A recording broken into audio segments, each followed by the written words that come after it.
ನಾನು ಇಷ್ಟೊಂದೆಲ್ಲ ಇನ್ಫಾರ್ಮೇಶನ್ ಕೊಟ್ರು ಅವಳಿಗೆ ಇಂಡೈರೆಕ್ಟ್ಲಿ ಸಹಾಯ ಮಾಡ್ತಾ ಇದ್ರು. ಎಲ್ಲಿ ಹೋಗಿ ಸರ್ತಿದ್ದಾಳೆ ಅನಿತಾ. ಥು.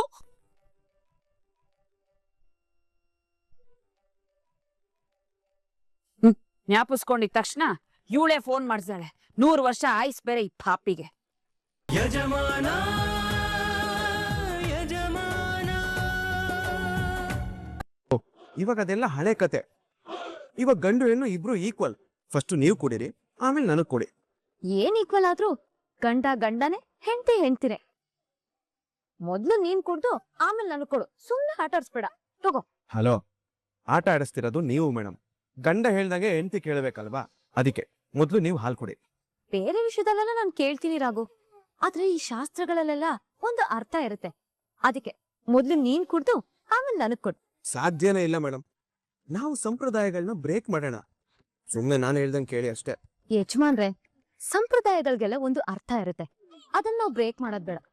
ತಗೊಳ್ಳಿ, ಮೊದ್ಲು ನೀವೇ ಹಾಲು ಕುಡಿ. ಮೇಡಮ್, ಯಾಕೆ ಮೇಡಮ್ ಇಷ್ಟು ಹಠ ಮಾಡ್ತಿದ್ದೀರಾ? ಹೇಳ್ತಿದ್ದೀನಿ ತಾನೆ, ಬಾಯಿ ಮುಚ್ಕೊಂಡು ಹಾಲು ಕುಡೀರಿ. ಮೊದ್ಲು ನೀನ್ ಕುಡಿಬೇಕಂತ ಹೇಳಿದ್ರು ಕೇಳಿಸ್ಕೊಳ್ದೆ ನನಗೆ ಆವಾಜ್ ಆಗ್ತಿದ್ಯಾ? ತಗೊಳ್ಳಿ, ನೀವೇ ಫಸ್ಟ್ ಕುಡಿ.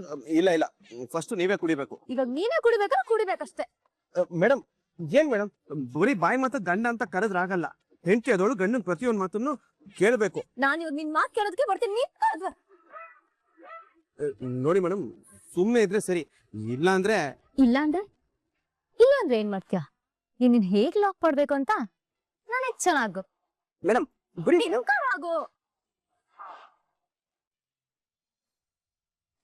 ಎಲ್ಲ ಮುಗೀತು. ನನ್ ಜೀವನ ಹಾಳ್ ಮಾಡ್ಬೇಕು ಅಂತ ನಿರ್ಧಾರ ಮಾಡಿದ್ದೀರಾ ಹೇಗೆ? ಈಗ ನಾನು ಏನ್ ಮಾಡಿದೆ ಅಂತೇಳಿ ಈ ರೀತಿ ಉಗ್ರ ರೂಪ ತಾಳ್ತಾ ಇದೀಯಾ? ಮತ್ತೆ ಇವತ್ತು ಈ ಮನೇಲಿ ಆಗಿರತ್ತೆ ಆಗ್ತಿರತ್ತೆ ಎಲ್ಲ ನೀವೇ ತಾನೇ ಕಾರಣ. ಟಿವಿ ಪ್ರೋಗ್ರಾಮ್ ಅದು ಇದು ಅಂತ ಹೇಳಿ ನನ್ನೆಲ್ಲ ನೀವೇ ತಾನೇ ಕಾರ್ಯಕ್ರಮಕ್ಕೆ ಒಪ್ಸಿದ್ದು. ಅಷ್ಟಕ್ಕೂ ಹೀಗಾಗುತ್ತೆ ಅಂತ ನನಗೇನಮ್ಮ ಗೊತ್ತಿತ್ತು? ಯಾವ ಟಿವಿಯರಾದ್ರೂ ಈ ರೀತಿ ಮಾಡ್ತಾರ? ಒಂದು ಪ್ರೋಗ್ರಾಮ್ ಅಂತ ಕೊಡ್ತಾರೆ, ಅವ್ರ ಪಾಡಿಗೆ ಅವ್ರು ಹೋಗ್ತಾ ಇರ್ತಾನೆ. ಇವರು ಹಾಗೆ ಹೋಗ್ತಾರೆ ಅಂತ ಅನ್ಕೊಂಡೆ. ಆದ್ರೆ ಇವರು ಅವ್ರಿಬ್ಬರನ್ನು ಕರ್ಕೊಂಡೋಗಿ ರೂಮಿಗೆ ಬಿಡ್ತಾರೆ ಅಂತ ನನ್ಗೇನ್ ಕನ್ಸು ಬಿದ್ದಿತ್ತಾ? ನಿಮಗ್ ಕನ್ಸ್ ಬಿದ್ದಿರ್ಲಿಲ್ಲ ಸರಿ, ಆದ್ರೆ ಇದ್ರಿಂದ ಹಾಳಾಗದ್ ನನ್ ಜೀವನ ತಾನೆ. ಯಾಕಮ್ಮ ಪಲ್ಲವಿ ಹೀಗೆಲ್ಲ ಮಾತಾಡ್ತಿದ್ಯಾ? ನಾವೆಲ್ಲ ನಿನ್ಗೋಸ್ಕರ ತಾನೇ ಕಷ್ಟಪಡ್ತಿರೋದು. ಆದ್ರೆ ಏನ್ ಪ್ರಯೋಜನ? ನಾವೆಲ್ಲ ಇಷ್ಟು ಒಂದಾಗ್ ಪ್ರಯತ್ನ ಮಾಡ್ತಿದ್ರು, ಅಲ್ಲಿ ಆಗ್ತಿರೋದನ್ನ ತಡಿಯಕ್ ಆಗ್ತಿಲ್ವಲ್ಲ. ಇವತ್ತೇನಾದ್ರೂ ಅವ್ರಿಬ್ರು ಸಂಸಾರ ಶುರು ಆದ್ರೆ ಮುಂದೆ ಏನಾಗುತ್ತಂತ ನೀವ್ ಯಾರಾದ್ರೂ ಯೋಚನೆ ಮಾಡಿದೀರಾ? ಆ ಟಿವಿ ಅವ್ರೇನೋ ಪಬ್ಲಿಸಿಟಿಗೋಸ್ಕರ ಇದೆಲ್ಲ ಮಾಡಿದ್ರು ಅಂತ ನಾವ್ ಅದನ್ನ ನೋಡ್ಕೊಂಡು ಸುಮ್ನೆ ಇರ್ಬೇಕಾ? ಖಂಡಿತ ಇಲ್ಲಮ್ಮ. ಇಷ್ಟೊತ್ತು ಆ ಟಿವಿಯವ್ರು ಇದ್ರು ಅಂತೇಳಿ ನಮ್ಮ ಒರಿಜಿನಲ್ ಕ್ಯಾರೆಕ್ಟರ್ ತೋರಿಸಬಾರ್ದು ಅಂತ ಸುಮ್ಮನಿದ್ದೆ. ಆದ್ರೆ ಇನ್ನು ಮುಂದೆ ಸುಮ್ಮನೆ ಇರೋದಿಲ್ಲ. ಈಗ ಹೇಗಿದ್ರು ಆ ಟಿವಿಯವ್ರು ಹೋಗಿ ಆಯ್ತು. ನಾವೆಲ್ಲರೂ ಹೋಗಿ ಅವ್ರನ್ನ ತಡೆದು ಇಬ್ಬರನ್ನ ಬೇರೆ ಬನ್ನಿ. ಸರಿಯಾಗಿ ಹೇಳಿದ್ರಿ ಬಾಬಾ. ಇವತ್ತು ಆ ಶಾಸ್ತ್ರನ ತಡಿಲಿಲ್ಲ ಅಂದ್ರೆ ಆಮೇಲೆ ನಾವೇನು ಮಾಡಕ್ಕಾಗಲ್ಲ. ಅವಳು ಶಾಶ್ವತವಾಗಿ ಇಲ್ಲೇ ಇದ್ಬಿಡ್ತಾಳೆ. ಹಾಗೇನಾದ್ರು ಆದ್ರೆ ನನ್ ಮಗಳು ಪಲ್ಲವಿ ಜೀವನ ಅದಕ್ಕೆ ಅವಕಾಶ ನಾವು ಕೊಡ್ಬಾರ್ದು. ಅವಕಾಶ ಕೊಡ್ಬಾರ್ದಂದ್ರೆ ಅಲ್ಲಿ ಆಗ್ತಿರೋದನ್ನ ನಡಿಯಕ್ ಬಿಡ್ಬಾರ್ದು. ನಿಂತ್ಕೊಳ್ಳಿ. ನೀವೆಲ್ಲ ಏನ್ ಮಾಡಕ್ ಹೊರಟಿದೀರಿ ಅಂತ ಗೊತ್ತಿದ್ಯಾ? ಹ್ಞೂ ಅಜ್ಜಿ, ಅವ್ರಿಬ್ರು ಮಧ್ಯೆ ಶಾಸ್ತ್ರ ಆಗೋದನ್ನ ತಡಿಯಕ್ ಹೋಗ್ತಿದೀವಿ. ಅದು ಮಹಾ ಪಾಪ ಕಣ್ರೆ. ಪಲ್ಲು, ನಮ್ಗೆ ಇಷ್ಟ ಇದೆಯೋ ಇಲ್ವೋ, ಒಂದ್ ಗಂಡು ಹೆಣ್ಣು ಶಾಂತಿ ಮುಹೂರ್ತ ಮಾಡ್ಕೊಳ್ಳೋದನ್ನ ತಪ್ಸೋದು ಮಹಾ ಪಾಪದ ಕೆಲ್ಸ. ಆಮೇಲೆ ಅದು ನೀತಿನೂ ಅಲ್ಲ. ಹಾಗಂತೇಳಿ ಅವರಿಬ್ಬರು ಸಂಸಾರ ಶುರು ಮಾಡೋದಕ್ಕೆ ಬಿಟ್ಬಿಡು ಅಂತ ಹೇಳ್ತಾ ಇದೀಯಮ್ಮ? ಅದನ್ನ ನೀವು ತಡೆಯೋದೇ ಆಗಿದ್ರೆ ಅವ್ರ ರೂಮ್ಗೆ ಹೋಗಕ್ ಮೊದ್ಲೇ ತಡಿಬೇಕಾಗಿತ್ತು. ಅದು ಬಿಟ್ಟು ಈಗ ತಡೆಯೋದನ್ನ ಯಾವ ಶಾಸ್ತ್ರನೂ ಒಪ್ಪೋದಿಲ್ಲ. ಅಜ್ಜಿ ಪ್ಲೀಸ್, ಇವತ್ ಒಂದಿನ ನಿಮ್ ಶಾಸ್ತ್ರ ನೀತಿ ರೀತಿ ಕಟ್ಟುಪಾಡ್ನೆಲ್ಲ ಮರ್ತು ಬಿಡಿ. ಅದ್ ಹೇಗೆ ಆಗತ್ತೆ? ಸಂಪ್ರದಾಯನ ಮರೆತು ಜೀವನ ಹೇಗ್ ಮಾಡಕ್ ಸಾಧ್ಯ? ಹಾಗಿದ್ರೆ ಆ ಸಂಪ್ರದಾಯದ ಹೆಸರಲ್ಲಿ ನನ್ ಜೀವನ ಹಾಳಾದ್ರೂ ಪರವಾಗಿಲ್ವಾ? ನೋಡಿ ಅಜ್ಜಿ, ಈ ನಿಮ್ಮ ಆಚಾರ ವಿಚಾರಗಳಿಗಿಂತ ನಂಗೆ ನನ್ ಜೀವನನೇ ಮುಖ್ಯ. ಸೊ ಇವತ್ತು ಒಂದಿನ ನೀವ್ ಸುಮ್ನೆ ಇದ್ಬಿಡಿ, ನಮ್ನ ತಡಿಬೇಡಿ. ಹೌದಮ್ಮ, ಯಾವ ಶಾಸ್ತ್ರನೂ ನಮ್ಮನೆ ಹೆಣ್ಣುಮಗಳ ಜೀವನನ ಹಾಳು ಮಾಡು ಅಂತ ಹೇಳೋದಿಲ್ಲ. ಇವತ್ತು ನಾವೆಲ್ಲರೂ ನಿನ್ನ ಮಾತನ್ನ ಧಿಕ್ಕರಿಸಿ ನಡೀತಾ ಇದೀವಿ ಅಂತ ನಿನ್ಗೆ ಅನಿಸ್ಬೋದು, ಆದ್ರೆ ನಮ್ಗಿದು ಅನಿವಾರ್ಯ. ಅಜ್ಜಿ, ಇದನ್ ಯಾರು ಒಪ್ಕೊಂಡ್ರು ನಾನ್ ಒಪ್ಪೋದಿಲ್ಲ. ಅವ್ರಿಬ್ರನ್ನ ಒಂದಾಗಕ್ ನಾನ್ ಬಿಡಲ್ಲ.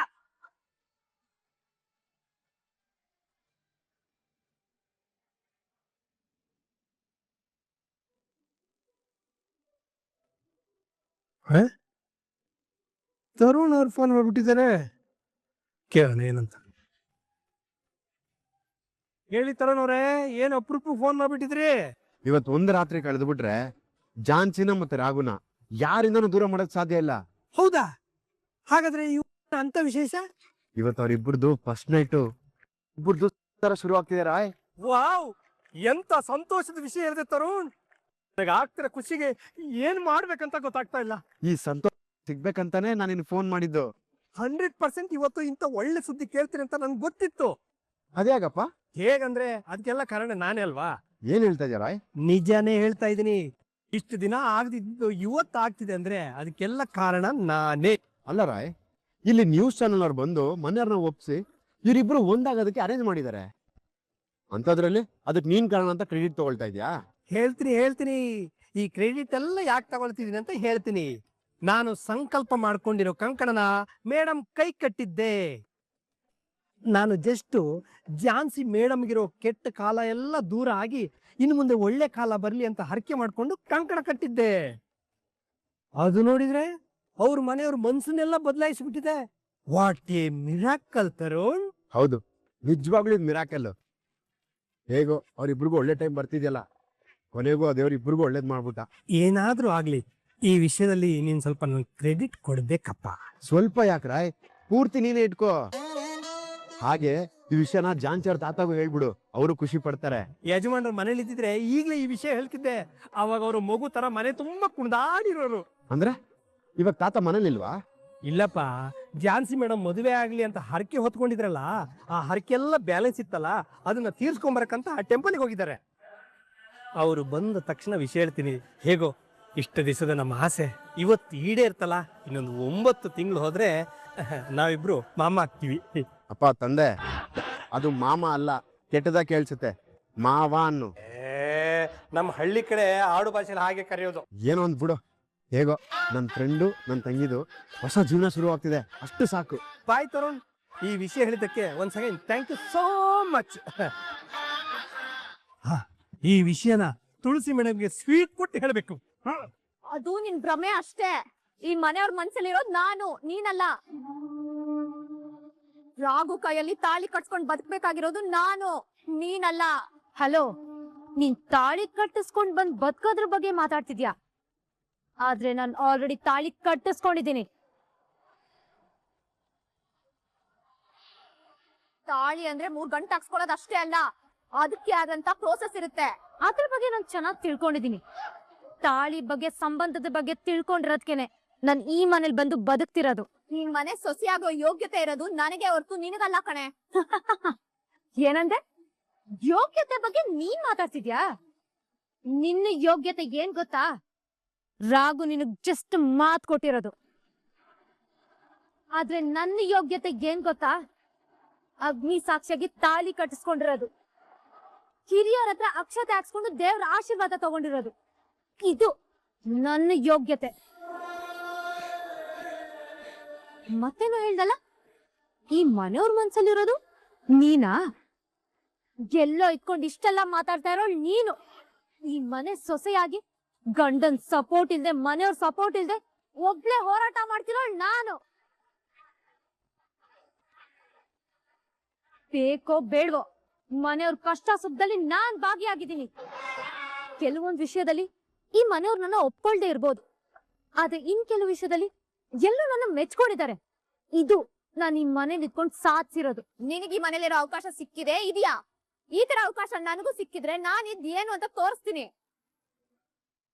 ಈ ಮನೆಗ್ ಸೊಸೆ ಆಗೋ ಯೋಗ್ಯತೆ ಯಾರ್ಗಿದೆ ಅನ್ನೋ ನಿರ್ಧಾರ ಮಾಡೋದು ನೀನು ನಾನು ಅಲ್ಲ, ಈ ಮನೆಯವರು ಅನ್ನೋದ್ ನೆನಪಿರ್ಲಿ. ನನಗ್ ಚಾನ್ಸ್ ಸಿಕ್ಕಿದ್ರೆ ನಾನ್ ಪ್ರೂವ್ ಮಾಡ್ತೀನಿ. ಯಾರು ಬೇಡ ಅಂದಿದ್ದು? ನೀನು ಬಂದಿರು, ಆಗ ಗೊತ್ತಾಗತ್ತೆ ಯಾರ ಅರ್ಹತೆ ಯೋಗ್ಯತೆ ಏನು ಅಂತ. ಇದು ಕಣೆ ಮಾತು ಅಂದ್ರೆ. ನಾನ್ ನಾಳೆನೆ ಈ ಮನೆಗ್ ಬರ್ತೀನಿ, 1 ವಾರ ಇರ್ತೀನಿ. 1 ವಾರ ಆದ್ಮೇಲೆ ಈ ಮನೆಯವರ ಡಿಸೈಡ್ ಮಾಡ್ಲಿ ಈ ಮನೆಗ್ ತಕ್ಕ ಸೊಸೆ ಯಾರು ಅಂತ. ಓ, ಧಾರಾಳವಾಗ್ಬೋದು. ಸರಿ, ಹಾಗಾದ್ರೆ 1 ವಾರ ಆದ್ಮೇಲೆ ಈ ಮನೇಲಿ ವೋಟಿಂಗ್ ನಡೆಯುತ್ತೆ. ಅದ್ರಲ್ಲಿ ಯಾರು ಜಾಸ್ತಿ ವೋಟ್ ತಗೊಳ್ತಾರೋ ಅವರೇ ಈ ಮನೇಲಿ ಉಳ್ಕೊಳ್ಳೋದು. ಸೋತೋರು ಈ ಮನೆ ಬಿಟ್ಟು ಹೋಗ್ಬೇಕು. ಈ ಚಾಲೆಂಜ್ ನೀನ್ ಅಕ್ಸೆಪ್ಟ್ ಮಾಡ್ಕೋತೀಯಾ? ಯಾಕೆ? ಸೋಲ್ತೀನಿ ಅನ್ನೋ ಭಯನಾ? ಭಯ ಅನ್ನೋದು ಗೆಲ್ತೀವ ಅನ್ನೋ ಅನುಮಾನ ಇರೋರ್ಗ್ ಮಾತ್ರ. ಈ ಜಾನ್ಸಿಗೆ ಸೋಲು ಅಂದ್ರೆ ಏನಂತಾನೆ ಗೊತ್ತಿಲ್ಲ. ಹಾಗಿದ್ರೆ ಸೋಲಿನ ರುಚಿ ಹೇಗಿರುತ್ತೆ ಅನ್ನೋದನ್ನ ನಾನ್ ನಿನಗ್ ತೋರಿಸ್ತೀನಿ. ಆ ಸೋಲು ನನಗ್ ತೋರ್ಸ್ತೀಯ ಅಥವಾ ನೀನ್ ಅನ್ಭವಿಸ್ತೀಯ ಅಂತ ಇನ್ 1 ವಾರದಲ್ಲೇ ಡಿಸೈಡ್ ಆಗತ್ತೆ.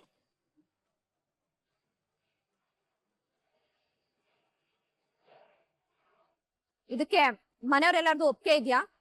ನಮ್ ಎಲ್ರಿಗೂ ಒಪ್ಪಿಗೆ ಇದೆ. ಸರಿ, ನಾನ್ ಲಗೇಜ್ ಪ್ಯಾಕ್ ಮಾಡ್ಕೊಂಡು ಈ ಮನೆಗ್ ಬರ್ತೀನಿ. ನೀನು ಲಗೇಜ್ ಪ್ಯಾಕ್ ಮಾಡ್ಕೊಂಡು ಈ ಮನೆಯಿಂದ ಹೊರಡಕ್ ರೆಡಿ ಆಗಿರು.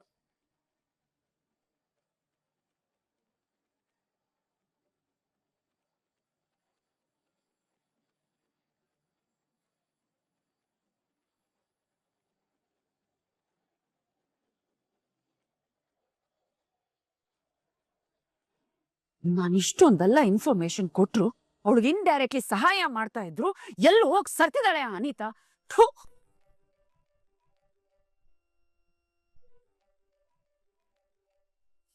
ಜ್ಞಾಪಿಸ್ಕೊಂಡಿದ ತಕ್ಷಣ ಇವಳೇ ಫೋನ್ ಮಾಡ್ತಾಳೆ. 100 ವರ್ಷ ಆಯ್ಸ್ ಬೇರೆ ಈ ಪಾಪಿಗೆ. ಹಲೋ, ಏನ್ ಹೇಳಿದ್ದೆ ನೀನು? ನಾನ್ ತಲೆ ಕೆಳಗ್ ಮಾಡಿ ಉಲ್ಟಾ ನಿಂತ್ರು ನಿಮ್ ಜಾನ್ಸಿನ ರಾಘವೇಂದ್ರನಿಂದ ದೂರ ಮಾಡಕ್ ಆಗಲ್ಲ ಅಂತ ಅಲ್ವಾ? ಈಗ್ಲೂ ನಾನು ಅದೇ ಮಾತು ಹೇಳ್ತೀನಿ ಕಣೆ. ಅದೆಲ್ಲ ನಿನ್ ಭ್ರಮೆ ಅಷ್ಟೇ. ಹಾಗಂತ ಭ್ರಮೇಲಿರೋದ್ ನೀನು. ಈ ಅನಿತಾ ಒಂದ್ಸಲಿ ಮನ್ಸ್ ಮಾಡಿದ್ರೆ ಸಾಕು, ನಾನ್ ಅನ್ಕೊಂಡಿದ್ನ ಮಾಡೇ ಮಾಡ್ತೀನಿ. ನಿನ್ನಿಂದ ಏನೇ ಮಾಡಕ್ಕಾಗತ್ತೆ? ಇವತ್ತು ಆಲ್ರೆಡಿ ನಮ್ ಜಾನ್ಸಿ ಸಂಸಾರ ಅವ್ರ ಗಂಡನ್ ಜೊತೆ ಶುರು ಆಗ್ತಾ ಇದೆ. ಇವತ್ ಏನಾಗ್ಬೇಕಾಗಿತ್ತೋ ಅದನ್ನ ತಡೆದು ನಿಲ್ಸಿದೀನಿ. ಇದು ಈ ಅನಿತಾಗಿರೋ ಕೆಪಾಸಿಟಿ. ಏನ್ ಹೇಳ್ತಿದ್ಯಾ ಅನಿತಾ? ಹಾಗಾದ್ರೆ ಇವತ್ ನಡಿಬೇಕಾಗಿದ್ ಶಾಸ್ತ್ರ ನಡೆದಿಲ್ಲ. ನಡೆಯೋಕ್ ನಾನು ಅವಕಾಶನೂ ಕೊಟ್ಟಿಲ್ಲ. ಯಾಕೆಂದ್ರೆ ರಾಘವೇಂದ್ರ ಅವರು ಯಾವತ್ತಿದ್ರು ನನ್ನವರು. ಯಾವ್ದೇ ಕಾರಣಕ್ಕೂ ಆ ಜಾನ್ಸಿ ಪಾಲಾಗಕ್ ಬಿಡಲ್ಲ. ಯಾಕೆ ಇಷ್ಟೊತ್ತು ತುಂಬಾ ದೌಲತ್ತಿಂದ ಮಾತಾಡ್ತಾ ಇದ್ದೆ, ಅದೆಲ್ಲ ಒಂದೇ ಕ್ಷಣದಲ್ಲಿ ಇಳ್ದೋಯ್ತಾ? ಅದ್ ಹಾಗಲ್ಲ ಅನಿತಾ. ನೀನು ಒಂದ್ ಹೆಣ್ಣಾಗಿ. ಸಾಕ್ ನಿಲ್ಲಿಸ್ತ್ಯಾ? ನಾನ್ ನಿನ್ ಕತೆ ಕೇಳೋದಕ್ ಫೋನ್ ಮಾಡಿಲ್ಲ. ನಿನಗಿನ್ 1 ಅವರ್ ಅಲ್ಲಿ ಅವಳ ಮನೆಯಿಂದ ಹೊರಗಾಗ್ತೀನಿ, ವೆಲ್ಕಮ್ ಮಾಡಕ್ ರೆಡಿ ಇರು ಅಂತ ಹೇಳಿದ್ನಲ್ಲ. ಸಾರಿ, ಅದ್ 1 ವೀಕ್ ಪೋಸ್ಟ್ಪೋನ್ ಆಗಿದೆ. ಅಲ್ಲಿವರೆಗೂ ವೆಯ್ಟ್ ಮಾಡು ಅಂತ ಹೇಳಕ್ ಫೋನ್ ಮಾಡ್ದೆ. ಅಯ್ಯೋ, ಅಂದ್ರೆ ಏನಮ್ಮ ನಿನ್ ಮಾತಿನ ಅರ್ಥ? ಇನ್ನೊಂದ್ ವಾರದಲ್ಲಿ ನಿಮ್ ಜಾನ್ಸಿನ ಆ ಮನೆಯಿಂದ ಹೊರಗಾಗ್ತೀನಿ ಅಂತ ಅರ್ಥ.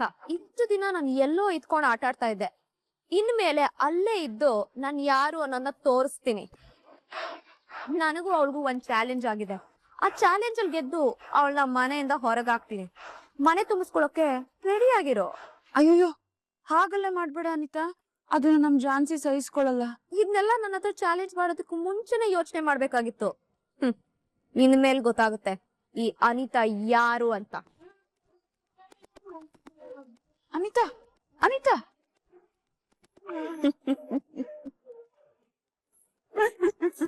ಏನಾಯ್ತು ಮಾಮ್? ಇವತ್ ನಡಿಬೇಕಾಗಿರೋ ಜಾನ್ಸಿ ಫಸ್ಟ್ ನೈಟ್ ಕ್ಯಾನ್ಸಲ್ ಆಗಿದೆ. ಇನ್ನು ಒಂದೇ 1 ವಾರದಲ್ಲಿ ಜಾನ್ಸಿ ಮದುವೆ ಅನ್ನೋ ಬಂದ ಛಿದ್ರ ಆಗಿ ಮನೆಗ್ ವಾಪಸ್ ಬರ್ತಾಳೆ. ನಾಗಾರ್ಜುನ್, ಇವಾಗ ಸ್ವೀಟ್ ತಿನ್ನು ನಾಗಾರ್ಜುನ್. ತುಂಬಾ ಸಿಹಿಯಾಗಿರುತ್ತೆ. ತಿನ್ನು.